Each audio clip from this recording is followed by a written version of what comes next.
You were just living off us, my son said at my husband's will reading, his voice steady, almost rehearsed. I didn't respond. I simply folded my hands in my lap and looked down at the polished oak table, watching the reflection of the overhead light ripple slightly as someone shifted in their chair. Then without a word I stood up, picked up my handbag and walked out of the room. The next morning I went to the bank. I'm glad you're here. Follow my story until the end, and let me know where you're watching from. I've learned that silence travels farther than anger ever could. The lawyer's office had always felt too formal for grief. Dark wood paneling, leather chairs that sighed when you sat down, a faint scent of old paper and something citrus, clean but not comforting. My husband, Richard, used to joke that it smelled like money trying to behave itself. That morning it smelled like betrayal. It had been 10 days since we buried him. 10 days since I stood at the edge of a freshly turned grave in a small cemetery just outside Columbus, Ohio, clutching a black umbrella even though it wasn't raining. 10 days since I watched them lower the man I had loved for 41 years into the ground. 41 years. Long enough to build a life. Long enough to raise a child. Long enough to believe that what you built would outlast you. I was 72 years old, and for the first time since I was 29 I was alone. Or at least that's what I thought. Mrs. Whitmore? The attorney had said gently, adjusting his glasses as he shuffled the documents in front of him. We'll begin now, if that's all right. I nodded. Across from me sat my son Daniel, 45 years old. Broad-shouldered, well-dressed, his navy suit pressed sharp enough to cut paper. Beside him was his wife Lauren, perfect posture, perfect hair, a pale cream blouse that probably cost more than my monthly grocery bill. She didn't look at me. She hadn't, not once since I walked into the room. Daniel tapped his fingers lightly against the armrest, an impatient rhythm I recognized from when he was a boy waiting to open Christmas presents. Back then it had been excitement. Now it felt like anticipation. The estate, the lawyer began, has been organized according to Mr. Whitmore's final will and testament dated. Lauren shifted slightly, leaning closer to Daniel. He tilted his head just enough to hear her whisper something. I couldn't make out the words, but I saw the small smile that followed. A private smile. Not meant for me. I clasped my hands tighter in my lap. Richard had always handled the finances. Not because I couldn't, but because he insisted. You've taken care of everything else, he used to say. Let me take care of this. And I trusted him. Not blindly. Just completely. The lawyer continued reading. Numbers. Properties. Accounts. The house. The retirement funds. The investments Richard had built slowly over decades, quietly, carefully, like everything he did. First I listened. Then I noticed something. Or rather, I noticed what I wasn't hearing. My name didn't come up. Not once. A small chill settled into my chest. Perhaps it was structured differently, I told myself. Perhaps there was a section at the end. Legal language could be complicated. Still I waited. Patient. Silent. The way I had learned to be over a lifetime of smoothing over tension, of choosing peace over confrontation. But then Daniel leaned forward, resting his elbows on his knees. Let's not drag this out, he said, his tone casual. Can we just get to the part about the house? The lawyer hesitated. Daniel, he said carefully, there's an order to these proceedings. That's fine, Lauren cut in, her voice soft but firm. We just want clarity. Clarity. Such a clean word for something that felt so calculated. I turned my head slightly, studying my son's face. He still had Richard's eyes. The same deep brown. The same steady gaze. But there was something else now. Something colder. The lawyer cleared his throat and continued. The primary residence, located at 1847 Maple Ridge Drive, is to be transferred in full to, he paused. Just for a second. But it was enough. To Daniel Whitmore. Silence filled the room. Not the quiet kind. The heavy kind. The kind that presses against your ears and makes your heartbeat sound louder than it should. I felt it then. Not shock. Not yet. Just a shift. Like a floorboard loosening under your feet. Warning you that something beneath the surface wasn't as stable as you believed. I inhaled slowly, steadying myself. And my wife, the lawyer continued quickly, is to be provided for through. That's not necessary, Daniel said. Just like that. No hesitación. No glance in my direction. You were just living off us, he added, leaning back in his chair as if he'd said something reasonable. Dad handled everything. And now, well, things are different. Lauren didn't stop him. She didn't correct him. She just sat there, hands folded neatly in her lap, that same faint smile touching her lips. I looked at my son, really looked at him, at the man I had carried for 9 months, the boy I had stayed up with through fevers, through nightmares, through every small and large fear that came with growing up. The man who couldn't meet my eyes now. Something inside me didn't break. Settled. Like dust after a storm. I see, I said quietly. My voice didn't shake. That seemed to surprise him more than anything else. I stood up slowly, smoothing the front of my coat. The black wool felt heavier than it had that morning. I think I've heard enough. Mom, Daniel said, frowning slightly. You don't need to make this dramatic. I picked up my handbag. No, I said calmly. I don't. And then I walked out. Not in anger. Not in tears. Just done. The bank smelled nothing like the lawyer's office. No polished wood. No heavy silence. Just the faint scent of printer ink, floor cleaner, and something warm. Maybe coffee from a break room in the back. Ordinary. Neutral. The kind of place where lives changed quietly without ceremony. I stood at the counter, my gloved hands resting lightly on the cool marble surface, and waited. Next in line, please. The young teller smiled at me, polite routine. She couldn't have been older than 25. Her name tag read Emily in soft blue letters. How can I help you today, ma'am? For a moment I didn't answer. I simply looked at her, at the ease in her expression, the assumption that whatever I was about to say would be simple. Routine. I'd like to review all accounts connected to my husband, I said finally. Richard Whitmore. Her fingers paused above the keyboard. I'm very sorry for your loss, she said, her voice softening. Do you have identification with you?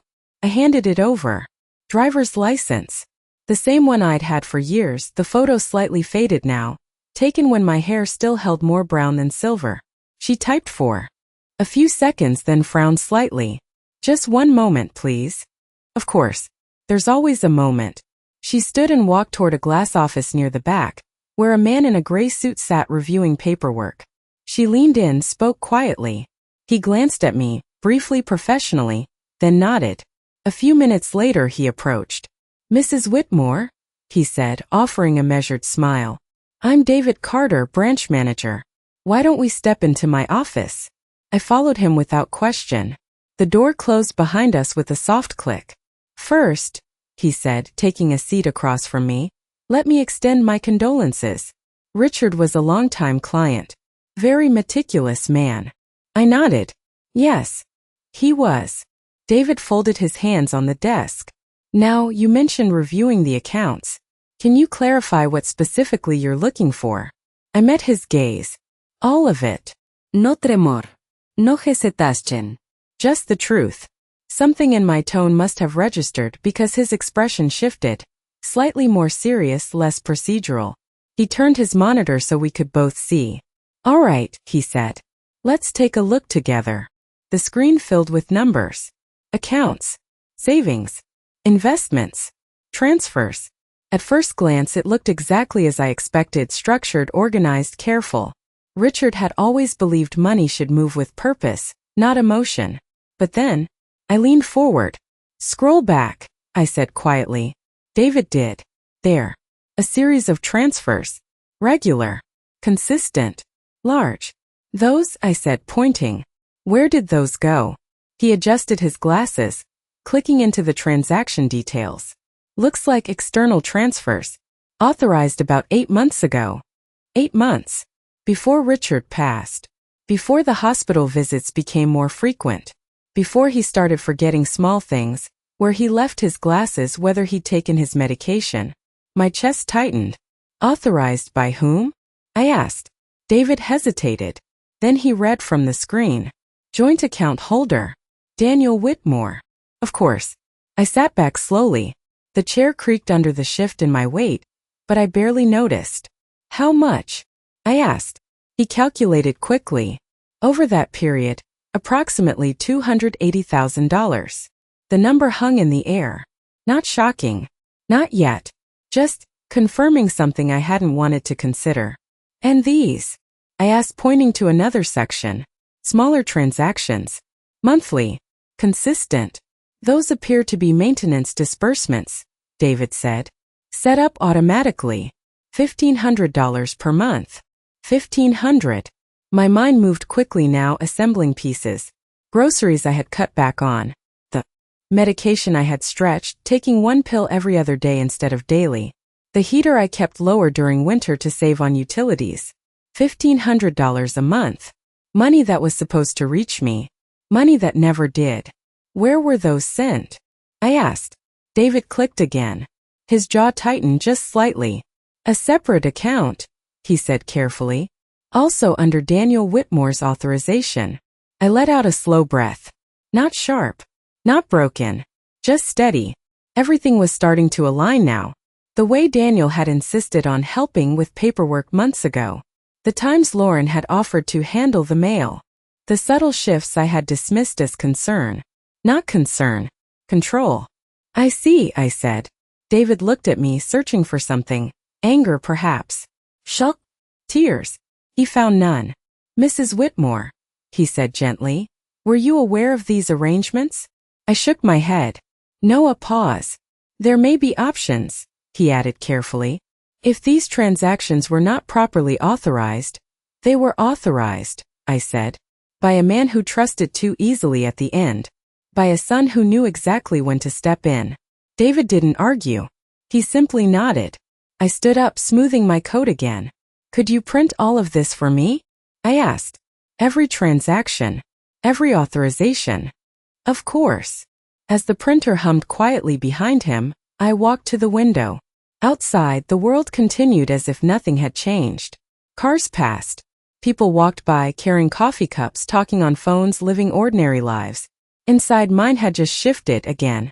But this time, it wasn't loss. It was clarity. David handed me a thick stack of papers. I took them, feeling the weight settle into my hands. Evidence has a weight to it. Quiet kind. Thank you, I said. As I turned to leave, he spoke again. Mrs. Whitmore, if you need assistance moving forward, legal, financial. I paused at the door. I won't, I said calmly. Because for the first time in 10 days, I wasn't reacting anymore. I was thinking. And as I stepped back out into the ordinary noise of the bank lobby, one thought settled clearly in my mind. They believed I had nothing. They believed I was dependent. They believed I would accept what they decided for me. I adjusted my grip on the documents. And for the first time since Richard died, I let them keep believing that. The house felt different that evening. Not emptier. Not yet. Just quieter in a way that made every sound feel deliberate. The ticking clock in the hallway. The soft hum of the refrigerator. Even the faint creak of the floorboards beneath my steps seemed louder than usual, as if the house itself was trying to tell me something I had ignored for too long. I set the stack of bank documents on the kitchen table. Carefully. Neatly. The same table where I had packed Daniel's school lunches for 12 years. Where Richard and I had sat every Sunday morning, sharing coffee and the newspaper. Where birthdays had been celebrated, arguments had been softened, and decisions, big and small, had been made together. Now it held something else. Proof. I didn't sit right away. Instead, I walked slowly through the house. The living room still smelled faintly of Richard's aftershave. His favorite chair sat by the window, angled just slightly toward the television, the cushion worn in exactly the shape of him. His reading glasses were still on the side table, resting on top of a book he would never finish. I reached out and touched the back of the chair. Cold. Not like him at all. You trusted him, I said quietly, not sure if I meant Richard or myself. Maybe both. I moved on. The hallway. The guest room. The small study where Richard used to keep his files, neatly labeled, always in order. I paused at the doorway, my fingers brushing against the frame. This room had always been his space. And yet, in the last few months, Daniel had started spending more time in here. Just helping Dad organize things, he had said. At the time it sounded reasonable. Now it sounded practiced. I stepped inside. The air felt still, undisturbed. The desk was exactly as Richard would have left it. Papers aligned, pens in their holder, a small brass lamp casting a warm pool of light across the surface. But something was off. Not messy, not obvious, just slightly wrong. I walked over and opened the top drawer. Nothing unusual. Stationery, old receipts, checkbook, the second drawer, folders, insurance documents, property tax records. Then the bottom drawer, locked. I stared at it for a moment. Richard rarely locked anything. Transparency builds trust, he used to say. Secrets build problems. So why lock this? I straightened, my mind moving through possibilities. Then I remembered. The spare key. Not in the study. Not anywhere obvious. But in the bedroom. I turned and walked upstairs, my steps slow but certain. The bedroom felt heavier than the rest of the house. It always had since he passed. The bed still neatly made. His side untouched. The faint indentation on the pillow barely visible now. I went to the dresser. Top drawer. Socks. DS. Second drawer. There. A small wooden box. Inside, tucked beneath a folded handkerchief, was the key. I held it in my palm for a moment. It was lighter than I expected.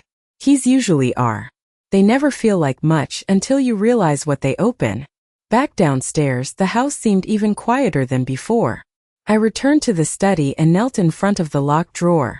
No hesitation this time. The key slid in smoothly. A soft click. And then, I opened it. Inside was a single folder. Plain. Unlabeled.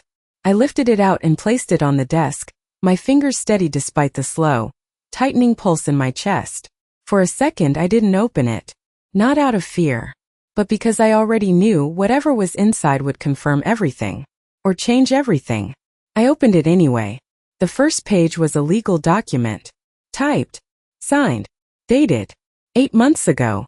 My eyes moved quickly across the lines. Power of attorney. Granted to Daniel Whitmore. My grip tightened slightly on the paper. Of course. It explained everything. The bank transfers. The control. The access. All of it legal. Or at least appearing to be. I turned the page. More documents. Authorization forms. Account changes. Signatures. Richard's signature. But I leaned closer. Something about it felt off. Not entirely wrong. Just weaker. Less certain. Like a hand that had hesitated. Like a man who hadn't fully understood what he was signing. A memory surfaced then. Richard at the kitchen table, glasses low on his nose, squinting slightly at a document. Too many pages, he had muttered. They make these things complicated on purpose. And Daniel standing beside him. It's just standard paperwork, Dad. I'll handle it. Just sign where I marked. I closed my eyes briefly. Not anger. Not yet. Just clarity sharpening into something colder. I flipped to the last page. And there it was. Another document. Different. Shorter. Newer. Dated just 3 weeks before Richard died. My name. Finally. I read it once. Then again. Slowly. Carefully. Every word settling into place like pieces of a puzzle I hadn't realized I was solving. A separate instruction. Not part of the main will. Not something read aloud in a lawyer's office. Something hidden. Something intentional. I felt my lips press together. Not a smile. Not quite. But close. Because in that moment, standing alone in that quiet study, holding a document my son clearly didn't know existed, I understood something he didn't. This story wasn't over yet. I didn't sleep that night. Not because I was afraid, but because my mind refused to slow down. I sat at the kitchen table long after the sun had gone down, the single overhead light casting a pale circle across the documents in front of me. The rest of the house faded into shadow, as if it no longer mattered. Only this did. The folder. The signatures. The dates. And that final document. I read it again. Then a third time. Richard's words were clear, deliberate in a way that cut through everything else. In the event that any party manipulates, coerces, or misrepresents my intent regarding financial control or estate distribution, all primary assets are to be placed under protective review. I exhaled slowly. Protective review. That wasn't a phrase Daniel would have paid attention to. Too legal. Too quiet. But Richard had always been like that.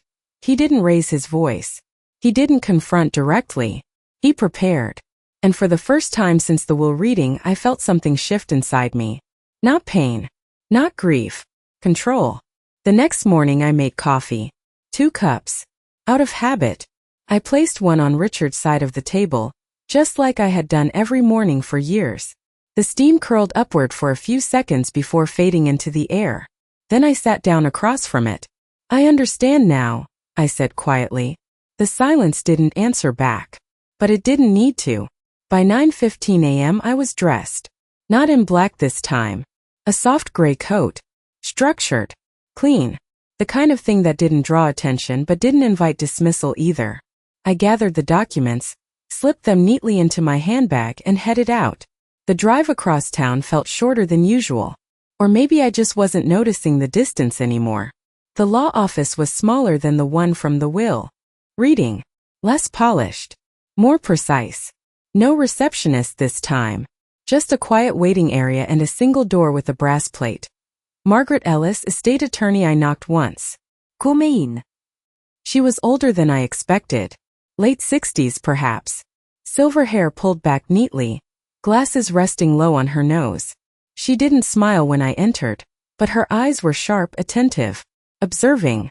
Mrs. Whitmore, she said, as if she had been expecting me. Not if. When. I was wondering how long it would take. I closed the door behind me. Then you already know why I'm here. She gestured to the chair across from her desk. Seat. I did. Calmly. Carefully. The way you sit when you're no longer asking for permission to be heard. I placed the folder on her desk and slid it toward her. She didn't open it right away. Instead, she looked at me. Longer than most people would. As if measuring something. You've read it, she said. Yes. And you understand what it means? I believe I do. A small pause. Then finally she opened the folder. Her eyes moved quickly across the pages. Once. Twice. When she reached the final document, she slowed down. Not surprised. Just confirming. After a moment, she closed the folder and folded her hands over it. They moved sooner than he expected, she said. Not a question. A statement. Yes. And your son. I held her gaze. He said I was living off them. Something flickered in her expression then. Not shock. Not sympathy. Recognition. I see. Silence settled between us. But it wasn't uncomfortable. It was aligned. So, she said finally, what would you like to do? A simple question. But not an easy one. Because this wasn't about anger. Not anymore.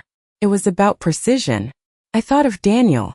Of the way he had leaned back in that chair, so certain of himself. Of Lauren's quiet smile. Of the $280,000. Of the $1,500 a month that never reached me. And then I thought of Richard. Of the man who had written that final clause. Who had seen something coming and prepared for it. I don't want a confrontation, I said. Margaret nodded once. Good. They believe everything is settled, I continued. That the house is his. That the accounts are his. And you want them to keep believing that. Yes. Another pause. Then very slightly. Margaret smiled. Not warmly, but approvingly. That's exactly what your husband intended. She reached for a pen and pulled a legal pad closer. Here's what's going to happen, she said. Her voice was calm. Measured. The kind of voice that didn't rush because it didn't need to. We're going to initiate a protective review of all estate assets. Quietly. No notifications yet. She began writing. The accounts will be flagged. Transfers frozen once the review begins. Any irregular activity will be documented. My fingers rested lightly against the arm of the chair. Still. Steady. And the house? I asked. She looked up. The house, she said, is not his. Not loud. Not dramatic. Just true. He may be listed as beneficiary in the primary will, she continued. But this clause overrides that in cases of manipulation or misrepresentation. My breath slowed. Even deeper now. Controlled. And once the review confirms what we already suspect, she added, ownership reverts. To me. Yes. Silence again. But this time it felt different. Not empty. Full. Like something finally settling into its rightful place. Margaret closed the folder and slid it back toward me. They made a mistake, she said. Picked it up. Carefully. Yes, I replied. They assumed you didn't know. I stood, smoothing my coat one more time. They assumed I needed them. Margaret's eyes followed me as I moved toward the door. And what will you do when they find out? She asked. I paused, my hand resting lightly on the handle. I thought about that for a moment. About Daniel's voice, Lauren's smile, the will reading, the bank, the documents. And then I answered. I won't tell them, I said calmly. I opened the door. I'll let them show me exactly who they are first. And then I walked out. I didn't go home right away. Instead, I drove past it. Past the familiar turn onto Maple Ridge Drive. Past the row of maple trees Richard had insisted on planting one fall, saying they'd look better in 20 years. They did. Everything looked the same. That was the strange part. Nothing outside had changed, and yet everything inside had. I kept driving until the houses thinned out and the road opened into something quieter. A small park sat at the edge of town, nothing special. A few wooden benches. A walking path. A pond that reflected the sky like glass when the wind was still. I parked the car and turned off the engine. Silence. Real silence. Not the kind that presses in on you, but the kind that gives you space to think. I stepped out and walked slowly toward one of the benches. The air was cool, carrying that early hint of fall. Somewhere in the distance, a dog barked. A couple walked by, talking softly, their voices fading as they moved further down the path. Ordinary life. Uninterrupted. I sat down and placed my handbag beside me.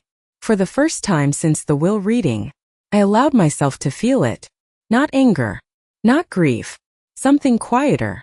Disappointment. Deep. Steady. Final. I thought about Daniel as a boy. The way he used to run toward me after school, backpack bouncing against his shoulders. The way he would sit at this very park, on that same bench across the path, and tell me about his day in long breathless sentences. Back then he needed me. Back then there was no calculation in his eyes. Just trust. I exhaled slowly. Where did that go? I asked quietly.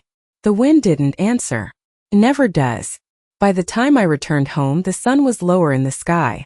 Golden light filtered through the windows, stretching long shadows across the living room floor.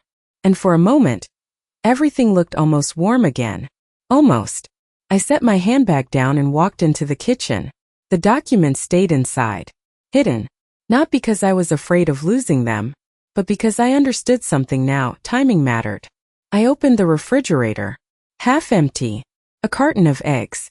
Some vegetables. Leftovers from a meal I barely remembered making. I closed it again. Not hungry. Instead, I filled a glass of water and stood at the sink, staring out into the backyard. The garden Richard and I had planted years ago was still there. The roses had begun to fade, their petals curling inward as the season shifted. Everything moves on, whether you're ready or not. The front door opened just after 6 p.m.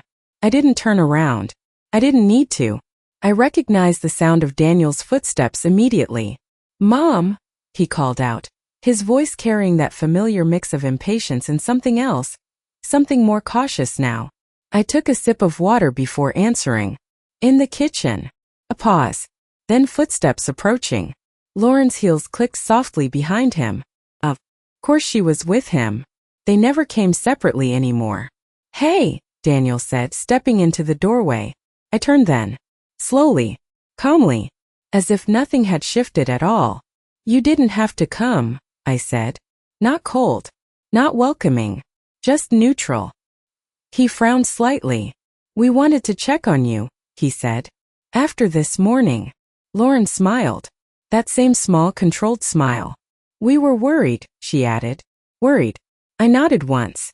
Infine. Silence stretched for a second too long. Daniel glanced around the kitchen, as if expecting something to be different. Did you go somewhere? He asked. Yes. Where? I held his gaze. The bank. There it was. Flicker. Quick. Almost invisible. But I saw it. Lauren saw it too. Her posture shifted just slightly. What for? She asked, her tone light but her eyes sharper now. I set the glass down on the counter. For information. Another pause. Daniel let out a small laugh, too quick to be natural. Mom, you don't need to worry about that stuff, he said. I've got everything handled. Handled. I studied him for a moment. Then I nodded again. I know. That seemed to relax him. Just a little. Lauren stepped forward, resting her hand lightly on his arm. We've actually been talking, she said, about what's best for you moving forward. Of course they had. I didn't interrupt. Maintaining a house this size, she continued gently, it's a lot. Especially now. Daniel picked up the thread easily.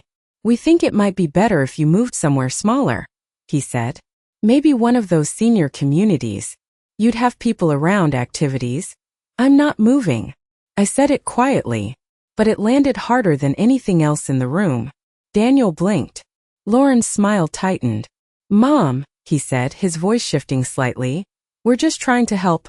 I'm not moving, I repeated. Still calm. Still steady. Silence. The kind that doesn't ask for permission. Daniel's jaw tightened. You can't stay here alone, he said. It doesn't make sense. I tilted my head slightly. I've been managing this house for over 30 years, I replied. I think I can manage a little longer. Lauren stepped in again, her tone softer, but firmer beneath the surface. It's not just about managing, she said. It's about what's practical. Practical. Such a useful word. I reached for the dish towel beside the sink and folded it once. Twice. Simple movements. Grounding. And what's practical, I asked, for you? That landed. Daniel shifted his weight. That's not what this is about, he said quickly. No. I asked. My voice didn't rise. Didn't need to. Lauren's eyes met mine. For a moment, neither of us looked away. Then she smiled again. Polished. Controlled. We just want what's best for everyone, she said. Of course she did. I nodded slowly. I'm sure you do. Another silence. Longer this time. Heavier. Daniel ran a hand through his hair, exhaling. Look, he said. We don't have to decide everything tonight. Just think about it, okay? I will, I said. And I meant it. Just not in the way he thought. Lauren glanced at him, then back at me. All right, she said lightly. We'll give you some space. Space.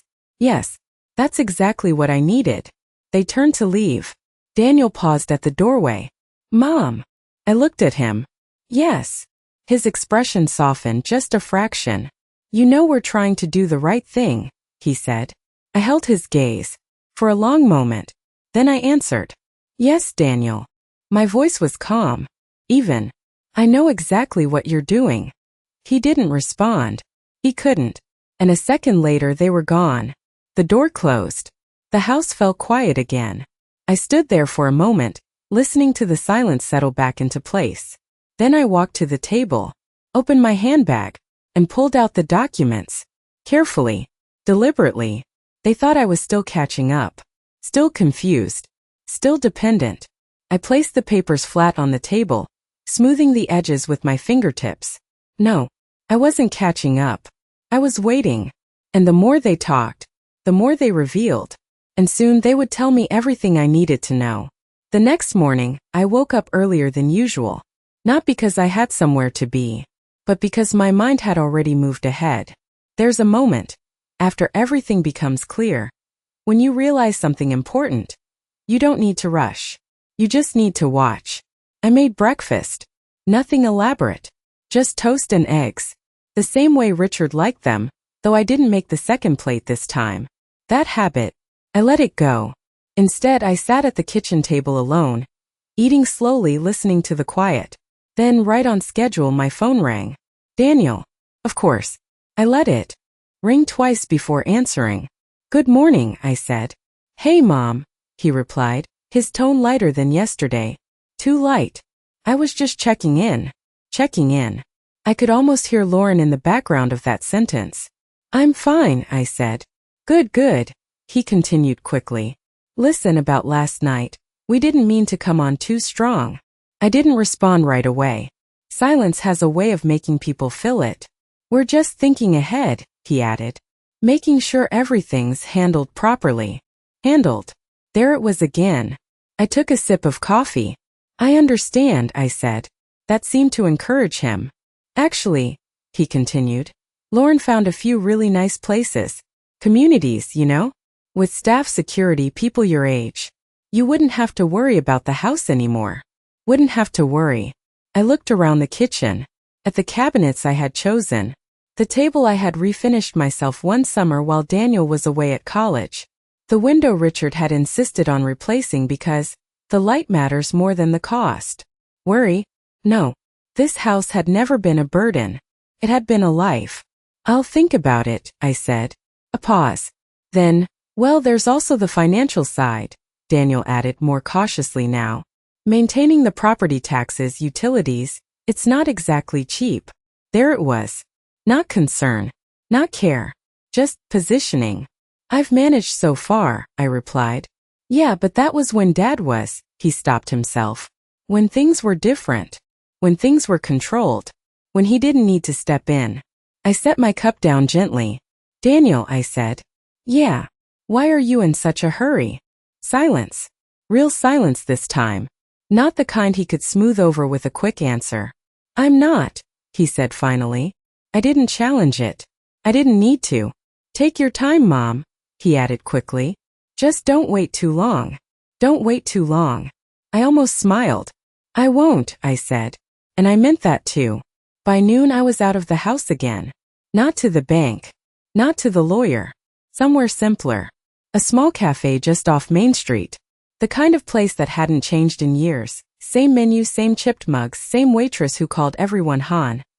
I sat by the window, ordered tea, and waited. Not for someone to arrive, but for my thoughts to settle into something sharper, more focused, because yesterday had given me information. But today I needed pattern. And patterns reveal themselves in small things, like timing, like repetition, like urgency. At 12:47 p.m., my phone buzzed again. A text this time. From Lauren. Hi. I found a perfect place for you. Sending details. Red heart. A link followed. I didn't open it. Not yet. Instead, I looked at the time. 12:47 midday. Not evening. Not after discussion. During Daniel's work hours. Which meant, this wasn't a shared idea. This was hers. Pushing. Leading. I locked the phone and set it face down on the table. The waitress came by, refilled my tea. You all right, Han? She asked. I nodded. Yes.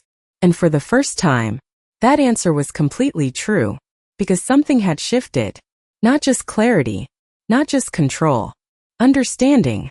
Lauren wasn't reacting. She was driving this. Daniel? He was following. Maybe willingly. Maybe not. But either way, that made him predictable. I picked up my phone again. Opened the message. Scrolled through the listing. Bright photos. Smiling senior. Clean hallways. Neatly arranged furniture that looked like no one had ever truly lived in it. Temporary comfort. Permanent removal. Closed it. Then I typed. Thank you. I'll review it carefully. I hit send. 15 seconds later, typing bubble. Of course. No rus sonrisa con ojos felices, no rus. Another lie wrapped in politeness. I leaned back in my chair and looked out the window.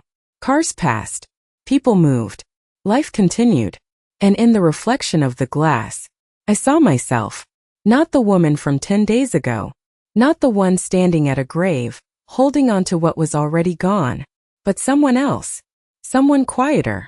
Sharper. Waiting. Because now I understood something they didn't. They thought this was about convincing me. About pushing me into a decision. About wearing me down. But they were wrong. This wasn't their timeline anymore. It was mine. And the more they pushed, the more they revealed. I finished my tea, left cash on the table, and stood up. As I walked out of the cafe, one thought settled clearly in my mind. They were trying to move me out. Quickly. Too quickly. Which meant, there was something they didn't want me to see. Something still inside that house. Something they thought they had already secured. I opened my car door. Paused for just a second. Then nodded to myself. All right. If that's how they wanted to play it, then it was time for me to stop waiting and start looking. That afternoon I didn't go back to the kitchen. I didn't sit at the table. I didn't wait for another call or another carefully worded message. I went straight upstairs. There's a difference between living in a house and seeing it. For years I had lived in it, moved through it on routine, habit, memory. Now I was seeing it. I started with the bedroom, not out of sentiment, out of logic. If Daniel had been helping Richard with paperwork, if Lauren had been organizing things, then they hadn't been doing it in obvious places. Not where I would notice, but somewhere close enough to monitor. I opened the closet. Clothes, shoes, boxes, everything exactly where it should be. Or almost. I stepped inside, ran my hand along the back wall. Flat. Until a slight gap. Barely noticeable. A panel not quite aligned. I paused. Then pressed. It didn't move. Of course it didn't. Nothing ever gives the first time. I stepped back, looked around. Then I saw it. A small screw just slightly different from the others along the frame. Newer. Brighter. Replaced. I went to the dresser. Top drawer. A small toolkit Richard kept for minor fixes. I picked up the screwdriver. Returned. And slowly, carefully loosened it. 1 turn. 2. 3. The panel shifted. Just enough. I slid it open. Inside, a narrow compartment. Hidden. Not large, but deliberate. And inside it, a small lockbox. Matte black. Unmarked. My pulse didn't spike. It slowed. That calm again. That same quiet certainty from the study. I lifted it out. Set it on the bed. Locked. Of course. I sat down beside it. Studied it. No keypad. No visible code. Just a keyhole. Simple. Old-fashioned. Which meant the key existed. Somewhere. I closed my eyes for a second. Thought. Not emotionally. Logically. Richard. Not Daniel. Not Lauren. Richard. Where would he put a key to something important but hidden? Not obvious. Not random. Consistent. I stood up. Walked to his side of the bed. Reached under the mattress. Nothing. Then the nightstand. Top drawer. Reading glasses. A book. A folded receipt. Second drawer. Medication. A watch. And then a small envelope. Plain. No label. I opened it. And there it was. A single key. Of course. Not hidden far. Just placed where only someone who understood him would look. Back to the bed. Back to the lockbox. I inserted the key. Turned it. Click. Inside documents. But not like the others. Not clean. Not official. These were copies. Printouts. Screenshots. Emails. And at the very top a photograph. Picked it up. Looked closer. And for the first time since all of this began, something inside me shifted. Not shock. Not pain. Something colder. Sharper. Recognition. It was a picture of Daniel. Standing in this very house. In the study. But he wasn't alone. Lauren stood beside him. And Richard was sitting down. At the desk. Looking tired. Weaker than I remembered. The timestamp was visible in the corner. 8 months ago. I set the photo down. Picked up the next document. An email. Printed. From Lauren. To someone named Carter Financial Services. Subject line. Transfer authorization. Confirm final access. My eyes moved down the page. Quickly. Efficiently. Daniel has power of attorney now. We need to ensure all accounts are fully accessible before any complications arise. Complications. Such a careful word. Such a revealing one. Another page. Bank confirmation.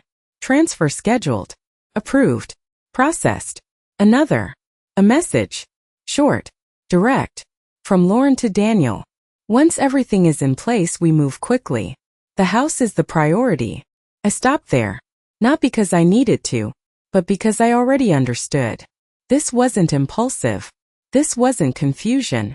This wasn't a misunderstanding. This was planned. I sat back slowly, the papers still in my hands, the room completely silent. And for the first time, I let the full shape of it settle. Not just what they had done, but how long they had been doing it. How carefully. How deliberately. I looked down at the photo again. At Richard. At the way his hand rested on the desk. At the way Daniel stood just slightly behind him. Too close. Too guiding. You saw it, I said quietly. Not to myself. To him. You knew. And he had. That final clause. The hidden document. The lockbox. He hadn't stopped them. He had prepared for them. I closed the box. Not rushed. Not shaken. Just finished. Because now I didn't just have suspicion. I didn't just have patterns. I had proof. And proof doesn't need to be loud. It just needs to be placed at the right moment.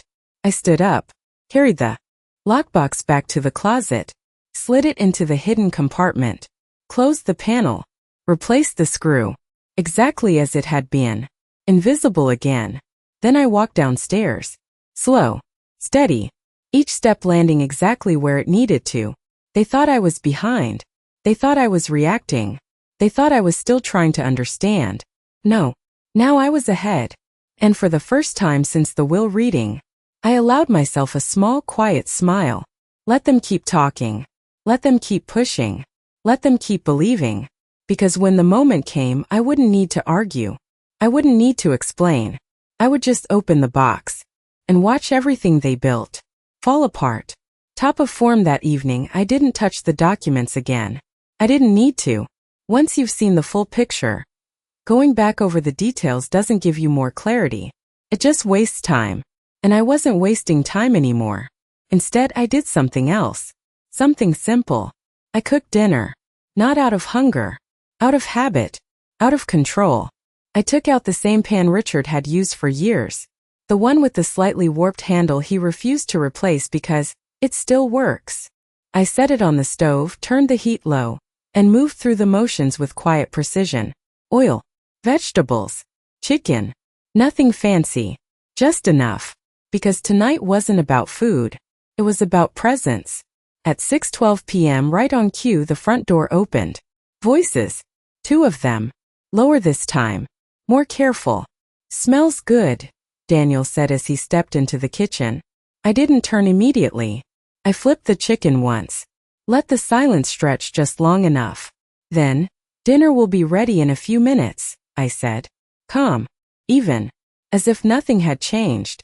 Lauren walked in behind him. Her eyes moved quickly. Across the counter. The table. The room. Checking. Always checking. You didn't have to cook, she said lightly. I know, I replied. Another silence. Short. Measured. Daniel pulled out a chair and sat down. Not relaxed. Not quite tense. But waiting. Lauren stayed standing for a moment longer. Then slowly took her seat across from him. Across from me. The 3 of us. At the same table. Where everything had started to fall apart. I brought the plates over. Set them down. One in front of Daniel. One in front of Lauren. One for myself. No one spoke. Not at first. They were waiting for something. A question. A reaction. A mistake. I gave them none. We started eating. The sound of forks against plates filled the room. Quiet. Controlled. Then, so, Daniel said casually, not looking up. Have you thought any more about what we talked about? There it was. Right on time. I took another bite. Chewed. Swallowed. Then looked at him. I have. He looked up. Lauren did too. And, he asked. I set my fork down. Not slowly. Not dramatically. Just deliberately. I think you're right, I said. That landed. Daniel blinked. Once. Lauren's posture shifted. Almost imperceptibly, but I saw it. You do, he asked. Yes.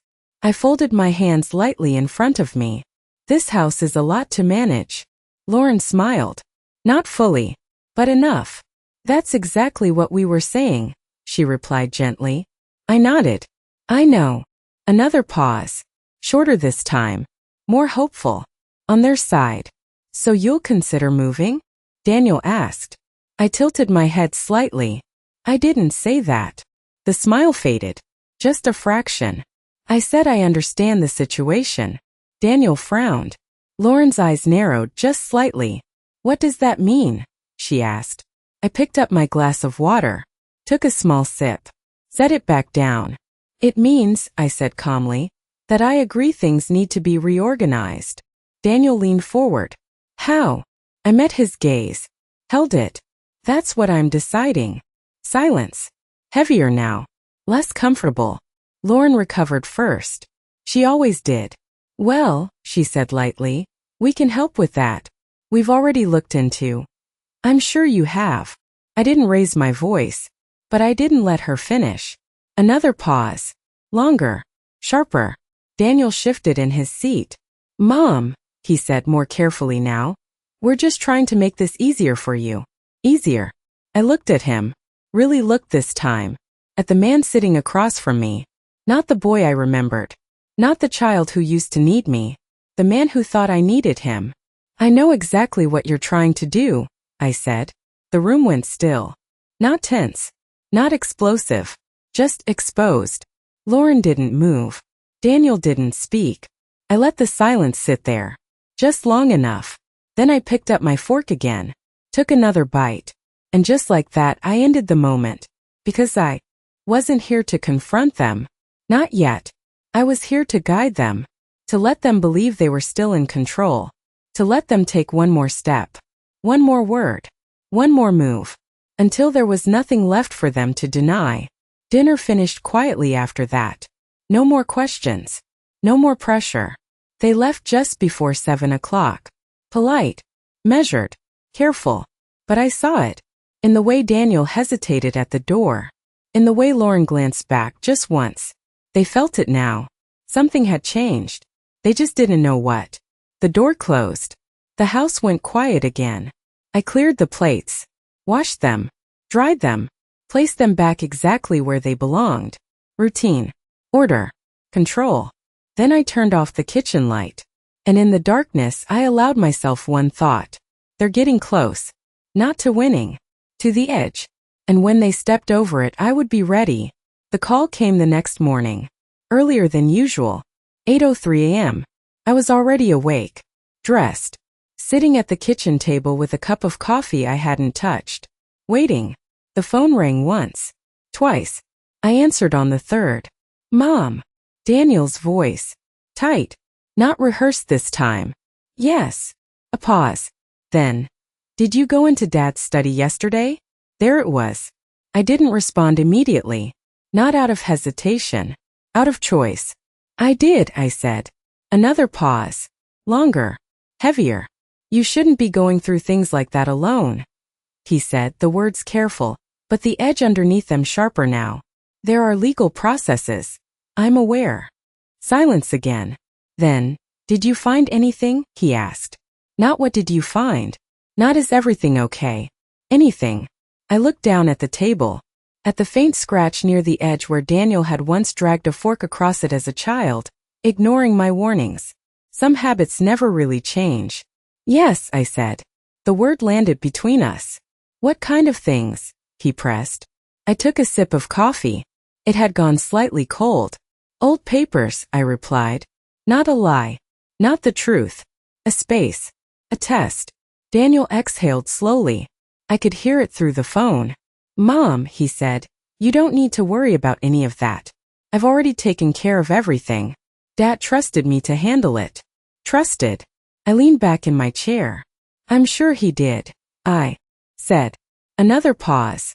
But if you found anything, Daniel continued, you should probably give it to me, just so I can make sure it's properly handled. There it was. Clear now. Not concern. Not guidance. Containment. I almost smiled. I'll think about it, I said. He didn't like that.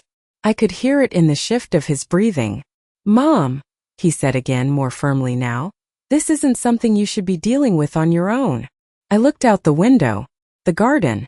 The roses. Fading but still standing. I'm not alone, I said quietly. The words slipped out before I could stop them. A mistake? No. A signal. To who? He asked immediately. There it was. Faster this time. Less controlled. I let the silence answer for a second. Then, to your father, I said. Another pause. Different now. Uncertain. Mom, he said softer. as if unsure how to respond to something he couldn't control. "I'll talk to you later, Daniel," I added calmly. And before he could say anything else, I hung up. The house felt lighter. Not safer, but clearer. Because now he knew. Not everything, but enough. Enough to start worrying. Enough to start moving faster. And when people start moving faster, they make mistakes. I stood up, walked to the hallway, then into the study. Everything was exactly as I had left it. Neat, still, unchanged. But now, it wasn't just a room. It was a trigger. I sat down at Richard's desk, opened the drawer, pulled out a blank sheet of paper. Not legal, not formal, just simple. I picked up a pen, held it for a moment, then began to write. Not a letter, not exactly. A list, dates, times, transactions. Everything I remembered, everything I had seen, everything I now understood, piece by piece, because memory fades, but written truth doesn't. Halfway through, the doorbell rang. I didn't jump. I didn't rush. I simply finished the line I was writing, placed the pen down, folded the paper once, then stood up, walked to the front door, and opened it. Lauren stood there, alone. No smile this time. "Good morning," she said. I looked at her. Calm. Steady. "Is it?" I replied. She didn't answer. Instead, she stepped slightly closer.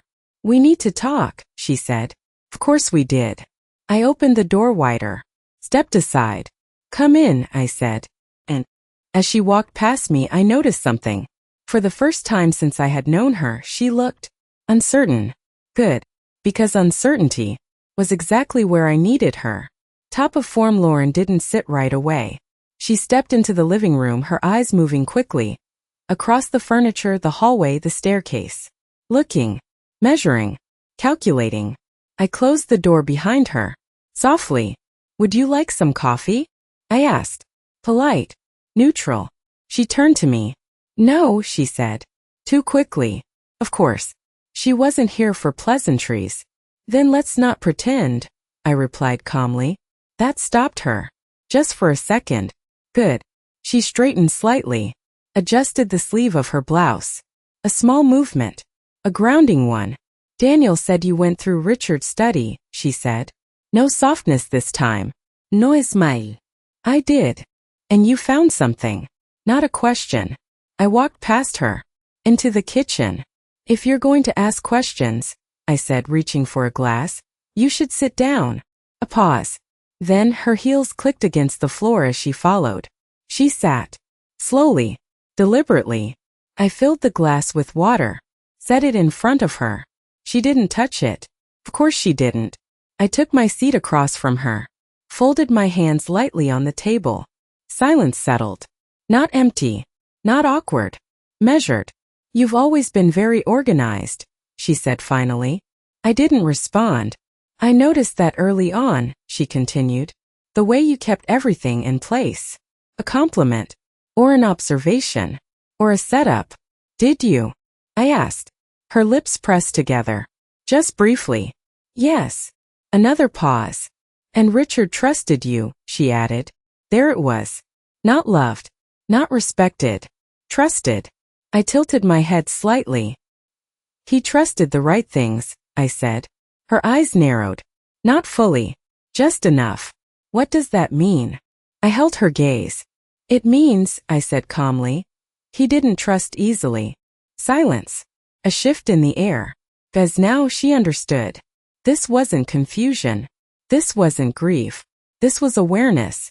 "You should give Daniel anything you found," she said, her tone firmer now. "It's his responsibility."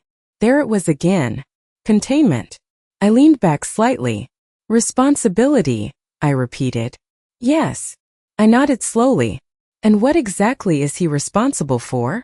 I asked. She didn't hesitate. "Managing the estate," she said. "Handling the finances. Making sure everything is distributed properly." Properly. Such a careful word. I let it sit. Then, "And the transfers?" I asked. That did it. Her expression didn't break. Not fully, but something flickered. Fast. Sharp. I'm not sure what you mean, she replied. Of course she wasn't. The ones from 8 months ago, I continued. The ones authorized under power of attorney.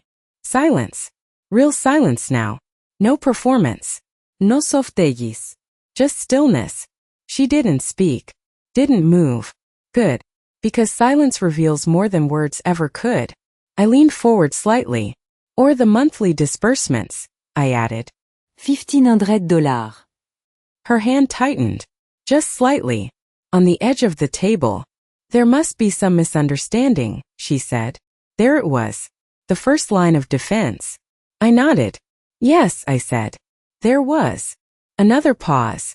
Then, but not anymore. Her eyes met mine. Fully now. No smile. No mask. Just calculation. How much do you know? She asked. Finally. An honest question. I didn't answer it. Instead I stood up. Walked to the counter. Opened my handbag. Not fully. Just enough. Then I closed it again. And turned back to her. Enough, I said. That was all she needed. I saw it then. The shift. Not panic. Not yet. But adjustment. She was recalculating. Repositioning. Trying to find a new angle. Daniel was trying to help, she said carefully. Your husband wasn't well. Decisions had to be made quickly. I didn't interrupt. Things get complicated, she continued. Paperwork, timing, responsibilities. And signatures? I asked. That stopped her. Again. Those two, I added quietly. Silence. Longer this time. Heavier.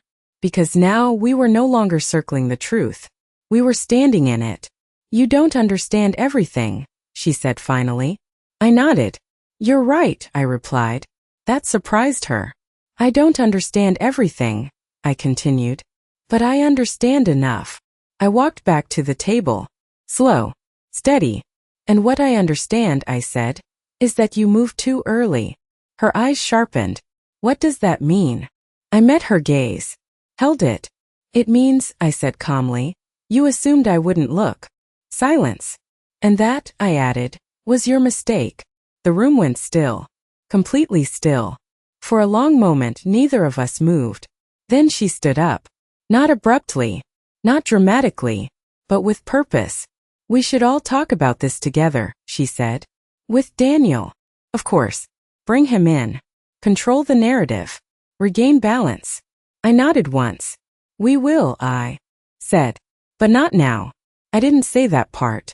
I didn't need to. She walked toward the door. Paused. Then turned back. This doesn't have to become something bigger, she said. I almost smiled. It already is, I replied. She didn't answer. She couldn't. And a second later she was gone. The door closed. The house fell quiet again. But this time it wasn't the same quiet. It was sharper. Alive. Because now they knew. Not everything. But enough.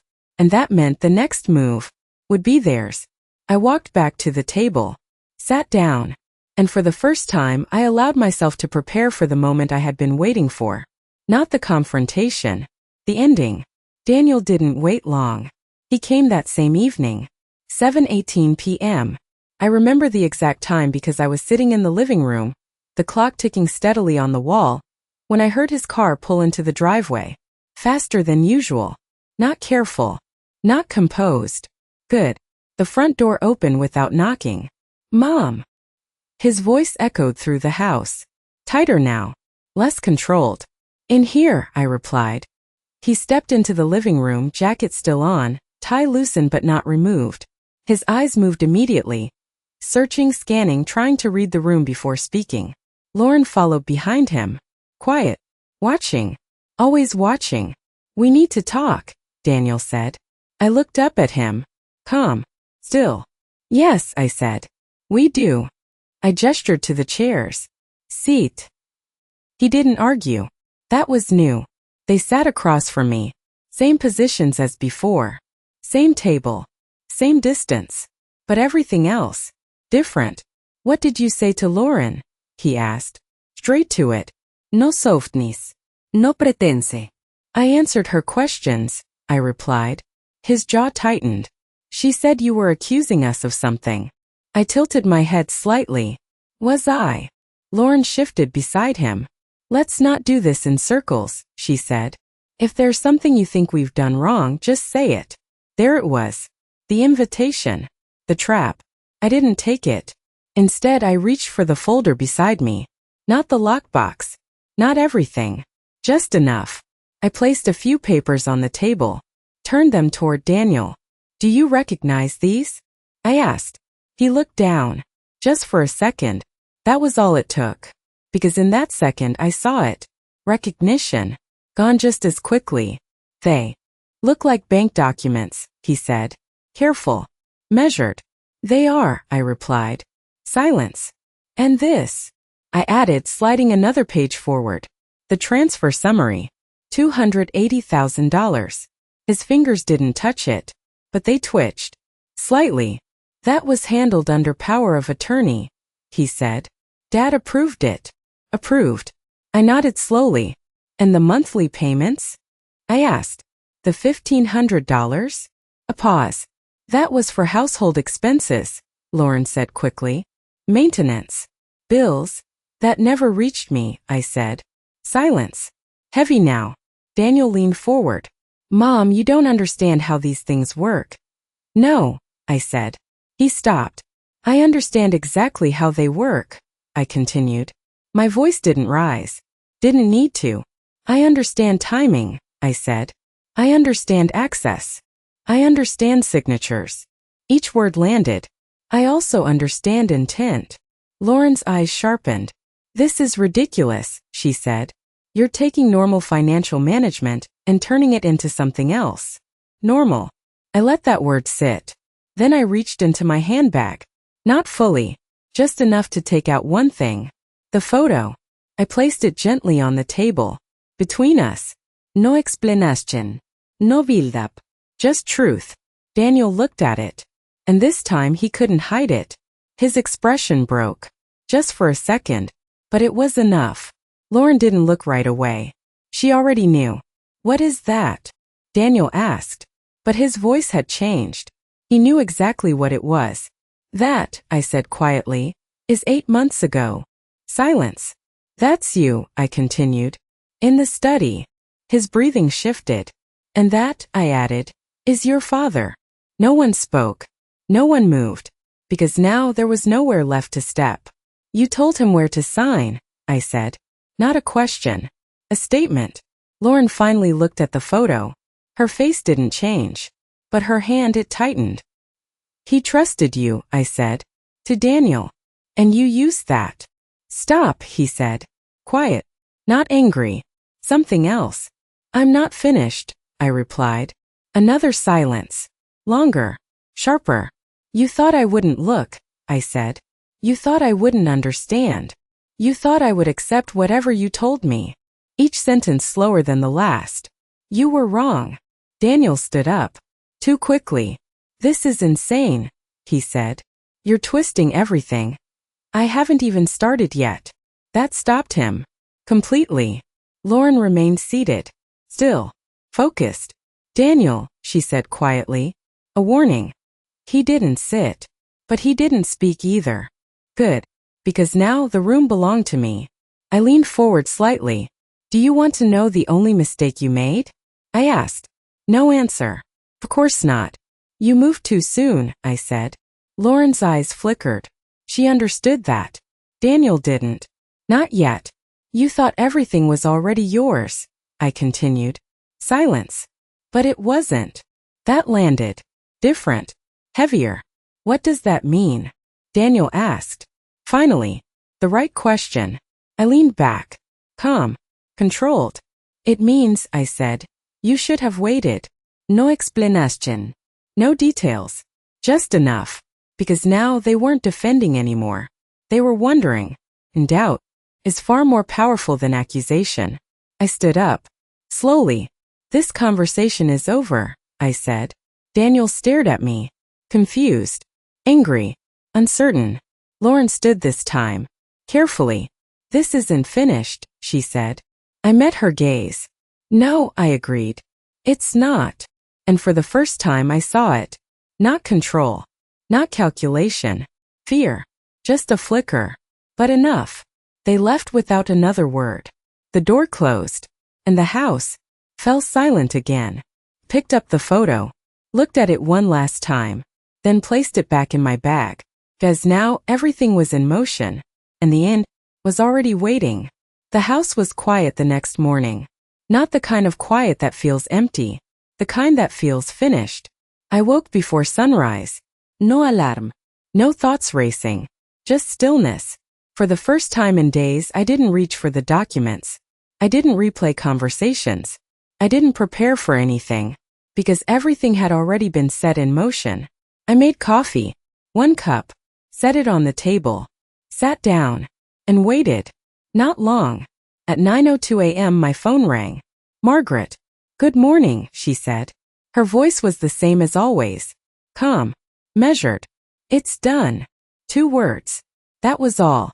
I didn't ask what she meant. I already knew. The review has been formally initiated, she continued. All accounts are now under protective hold. Transfers frozen as of this morning. I closed my eyes briefly. Not relief. Not satisfaction. Completion. And the house? I asked. A pause. Then, ownership has been legally suspended pending review, she said.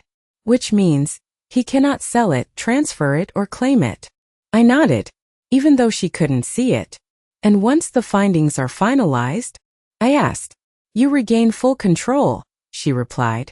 Silence. Not heavy. Not tense. Just right. Thank you, I said. You don't need to thank me, Margaret replied. Your husband already did.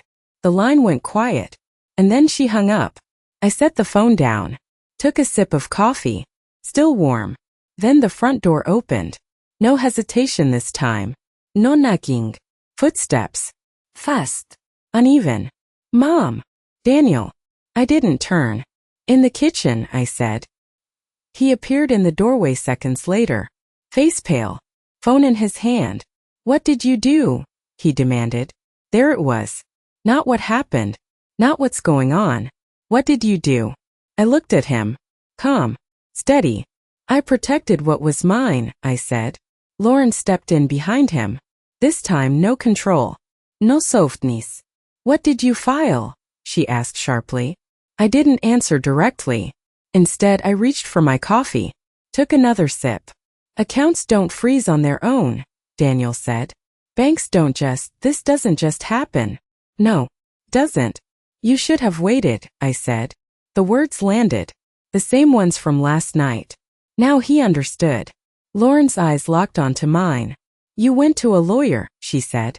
Not a question. Yes. Silence. Sharp. Cracking at the edges. You had no right, Daniel started. I had every right. I didn't raise my voice, but it cut through his. This was my home, I continued. My husband. My life. Each word clear. And you, I said, looking at him fully now, treated it like something to take. He stepped forward. I was handling things, he snapped. You don't understand how complicated this is. I understand enough. That stopped him. Again, Lauren stepped in, trying to recover ground. This can be resolved, she said quickly. We don't need to escalate this. It already is, I replied. Silence. Real silence. Because now there was no control left. No narrative. Just facts. Daniel ran a hand through his hair. Pacing now. What happens next? He asked. Finally. The only question that mattered. I set my cup down. Carefully. You wait, I said. He looked at me. Confused. Frustrated. For what? He asked. I met his eyes. For the truth, I said. Lauren's jaw tightened. This is a mistake, she said. I shook my head. No, irraplia. This is the result. Silence. Long unavoidable. Because now they saw it. Not the plan. The outcome. And there was nothing left to adjust. Nothing left. To control. Only consequences. Daniel stopped pacing. Looked at me. For a moment I saw it. Not anger. Not arrogance. Something else. Loss. But not the kind I had felt. The kind that comes when something you thought was yours never was. He didn't speak again. Neither did Lauren. They turned. Walked out. No slam doors. No final words. Just silence. The house settled again. I stood there for a moment, then walked to the window. The garden was still there. The roses nearly gone now. Petals falling. Season ending. But the roots still strong. I folded my hands lightly in front of me. And for the first time I allowed myself to say it. Not out loud, but clearly. They didn't lose everything. They just lost what was never theirs. I turned away from the window, walked back into the house. Not as someone who had been pushed out, but as someone who had taken her place back. Quietly. Completely. And this time no one would take it from me again. Top of form, bottom of form. Thank you for listening to this story. If it meant something to you, please like, subscribe, and share it with someone who might need it. Your support helps me keep telling stories like this. Bottom of form, top of form, bottom of form.